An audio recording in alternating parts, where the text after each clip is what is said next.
बाहेर पडून मी माझा आत्मिकतेचा सुगंध माझ्या जवळ जगाला दिला पाहिजे.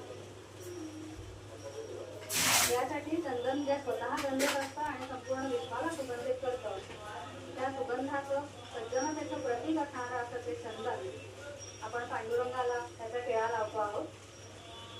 वारकऱ्यांच्या कपाळी असतं ते गोपी चंदनाचं टिळा असतो. भगवंतावर निरतिशय प्रेम करणाऱ्या गोपींनी भगवंताच्या देहोत्सर्गानंतर स्वतःचा देह समर्पित केला.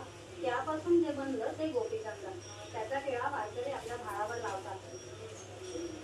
पांडुरंगाला आपण चंदनाचा टिळा लावतो.